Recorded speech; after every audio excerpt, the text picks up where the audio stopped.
Okay mga guys, no? So nandito na naman tayo sa ating YouTube channel para magbigay ng opinion, ng opinion or reaction sa mga nagaganap sa atin sa ngayon.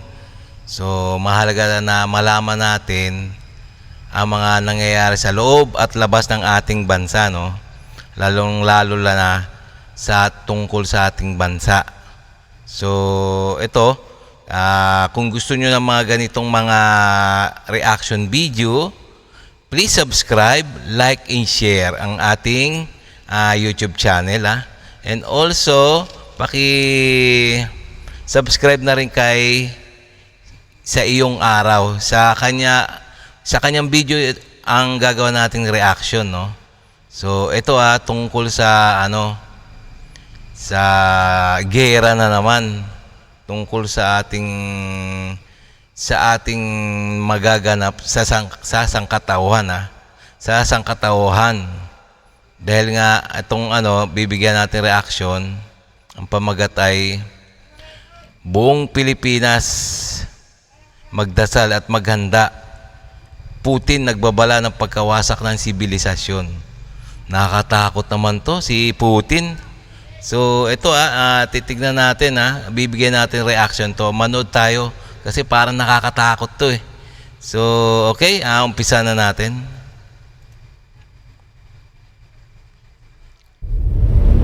Binabanggit sa isang balita ng CNN ang patungkol sa ginawa ni Putin ng pagkakaanunsyo ng pinakamadilim na babala sa buong mundo ngayon na talaga namang maapektuhan pati ang ating bansa.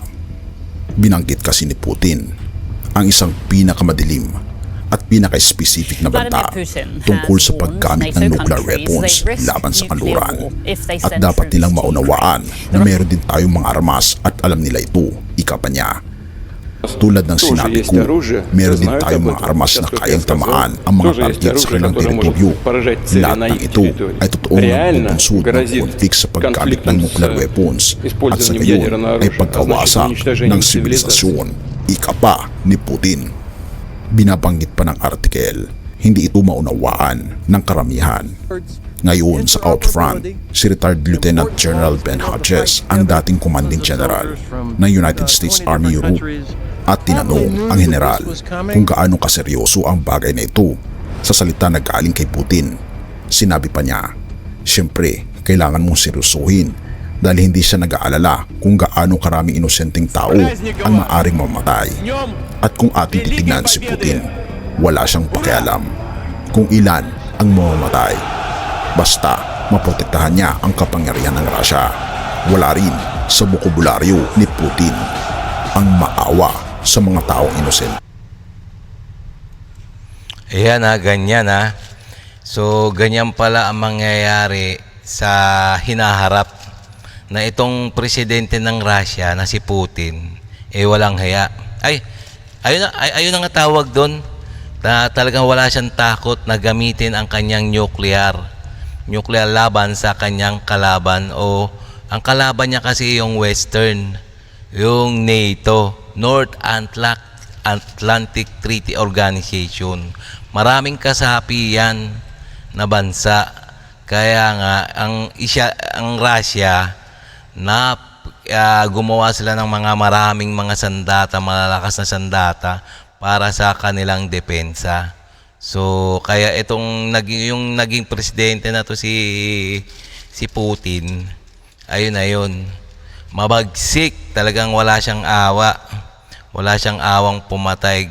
Wala siyang awang gagamitin niya ang kanyang nuclear para sa kanyang interes.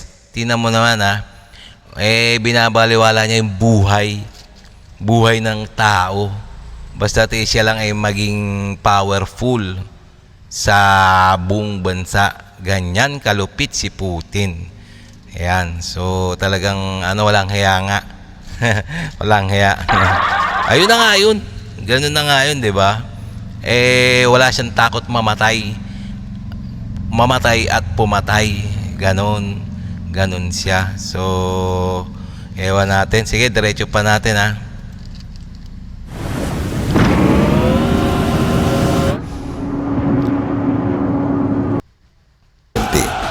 nito ang nilalaman ng pagkakabanggit ni Lieutenant General Ben Hodges patungkol sa mga matitinding banta ng pananalita ni President Vladimir Putin.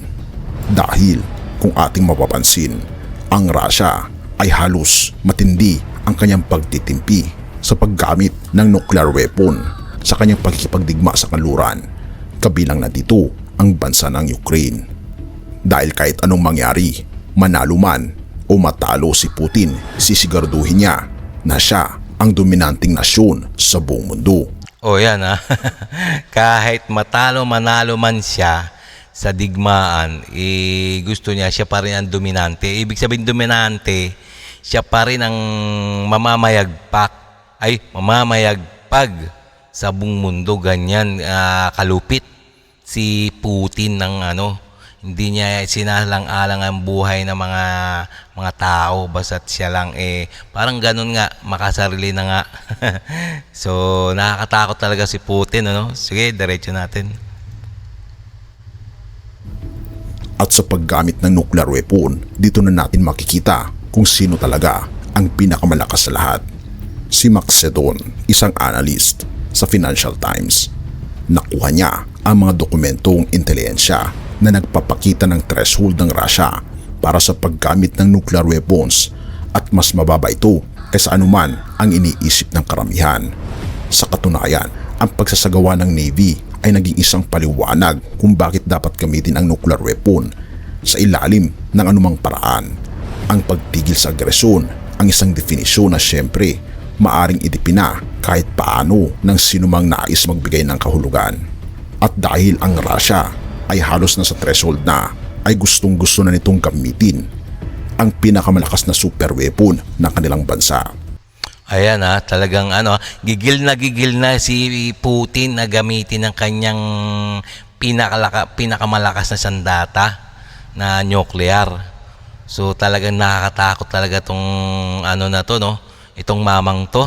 So sana magbago ka na. So nakakatawa, once na kasi yan pumutok sa isang bansa, isang nuclear, sigurado pati ipis, langgam, pati butiki patay, lahat ng may buhay patay. Ganon ang epekto ng nuclear bomb. So ang Russia, sila pa naman yung may pinakamalakas na nuclear bomb sa buong mundo. So pag yung tumama kunwari sa bansa natin, yung nuclear niya, sigurado isang nuclear bomb lang tayo, ubos ang lahi ng Pinoy. Ganon na kalakas. Kaya nga malakas yung nito ni Putin, malakas ang loob dahil nga marami siyang armas nuclear. Hindi siya natatakot sa NATO. Ang NATO maraming bansa yan na nagkampi-kampi. So hindi siya natatakot. Di ba? So ibig sabihin, malakas ang kanyang military power. Ganon si Putin. Sige, diretso natin. At dahil dito, pati ang mga mamamayan ng Russia ay hindi na halos sumasang-ayon sa mga gusto ng kanilang presidente dahil marami ang mapipinsala kung isusulong ng Russia ang pinakamatindi nitong armas laban sa kanluran. Okay, tamo Pati yung mga mga tao ng Russia talagang medyo umaayaw na kay Putin. Kasi ibang klase talaga si Putin, ibang klaseng presidente yan Talagang wala siyang awa. Ganun. So yan, maraming mga mamamayan ng Russia na ayaw sa kanya. Hindi lang lang yung mga mamamayan kasi nga yung kanilang gobyerno yan, yung tinatawag na komunista. So hindi makakapalagyan yan yung mga netizens nila. So ang tanging may kapangyarihan diyan yung presidente, ayun ang sinusunod nila. Kaya yung mga mamamayan ng Russia against na rin sa kanya Dahil nga sa ugali nitong kalbo na to, itong Putin na to. Sige. At kung magkakagayoy, pati ang Amerika, kabilang ang buong NATO at allies, ay kapansin-pansin na kakaiba na ang galaw nito dahil sa matinding banta ng Russia. Katulad na lamang nangyayari sa Australia, kanilang tinitipon ang pinakamalalakas na armas at pwersang pangdigmaan laban sa mga kaalyado ng Russia at China na maaring magkaroon ng matinding bakbakan sa katubigan. Maging ang Amerika, ang Germany at ibang mga nasyon sa Europa ay hinahanda ang pinakamalaking mga pwersa upang pantayan o higitan ang pwersa ng Russia. O yan halos lahat ng bansa na kasama ng NATO naghahanda, nagpapalakas ng kanilang mga armas, naghahanda dahil lang dito kay Putin, dito sa mamang to na napakaganid. So gagamit kasi nga itong bansa ng Russia ay talagang gustong-gusto rin kumbaga gusto magka-world record na sila ang magiging superpower Kaya ganyan si Putin. Kaya nga, yung mga bansa, iba-ibang bansa na kalaban naghahanda na, nagpapalakas din ng mga arsenal, military equipment para parang itaob to si Russia. Ganun. Kaya nga nakakatakot na ngayon pag nagkaroon ng digmaan, World War III. So, kaya nga sana magdasal kayo na huwag matuloy o gamitin ang mga nuclear. So, okay, tuloy pa natin. At ang tanong ay, gaano ba karami ang nuclear weapons sa buong mundo? Binabanggit ng World Population Review, ang buong mundo ay mayroon ng mahigit 13,000 na mga nuclear warheads na nagawa ngayong 2024. At ang Russia ay may hawak ng pinakamaraming nuclear warheads na ito ay bumibilang sa 6,257. Oh, biro mo niyan. Russia pa rin ang nangunguna sa pinakamaraming nuclear warhead. Grabe, no? Kaya niyang wasakin buong sibilisasyon eh. Ganon kalakas ang Russia. Na nuclear weapons na pwede nilang gamitin laban sa kanluran. At ito ay sinusundan ng United States of America na mayroong 5,550 na mga nuclear warheads. Kung magkakaroon ng pagputok ng nuclear war ay malamang sa malamang lamang ang Russia. Isama mo pa dito ang matinding pagbagsak ng ekonomiya ng United States of America. Talaga. Oh, yan oh. Kasalukuyan bumabagsak pa naman ng ang ekonomiya ng ng Amerika. So talagang kaya itong si Russia talagang gigil na gamitin yung nuclear kasi gusto nila sila ang maging dominante. So pero nakakatakot talaga pag sumabog ang nuclear. So wala talagang matitirang buhay. So diretso pa natin. Ganamang nasa threshold at nasa bingit ng matinding problema ngayon ang mundo. Kung magiging dominante ang Russia ay talaga namang magkakaroon ng part 2 ang Nazi power sa panahon ng World War II. Dahil marami sa mga analyst ang kinukumpara ang power ni Putin sa power ni Adolf Hitler. O yan yung kinukumpara nila si Putin ng Russia doon nung panahon ng World War II. Kasi nung World War II, number one dominante noon ay Germany. Parang si ugali ni Putin tsaka yung si Adolf Hitler ng Germany noon, may lang sila, parang parehas lang sila na gusto sila ang makapangyarihan. Pero ang nangyari ayun, hindi naman nangyari. Kaya nga yung Germany naging kakampi na ng Amerika. Kumbaga sakop na ng Amerika. Parang yata ng Amerika, tinalo. Kasi yung Amerika mas matalino. Mas matalino siya. Mas matalino kaysa sa Germany. Kaya yun, mas dominante na yung Amerika pagdating sa digmaan. Walang natin pagdating dito sa sa Russia, no? Kung siya pa ang gusto niya maging dominante. Pero nandiyan ang Amerika eh. Superpower din naman yan eh. Kaya ewan lang natin. Sige, tuloy pa natin. Kaya nga naman mga kaibigan, tayo ay laging maging handa. Hindi natin alam kung kailan puputok ang giyera. Hindi natin alam kung ito ba ay matutuloy. Na binabanggit sa Mateo 24 na makakarinig tayo ng mga balibalita ng giyera. O kaya naman mga giyera na talaga namang mangyayari sa hinaharap. Kaibigan, ito na ang tamang panahon na tayo lumapit sa ating Panginoong Diyos.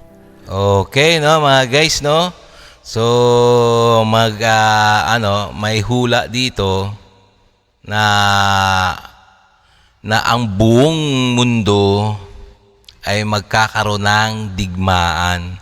So, kaya nga pinaghahanda ang bawat bansa ng kanilang mga military para in case na magkaroon ng sumabog ang digmaan laban sa Russia at sa NATO, nakahanda.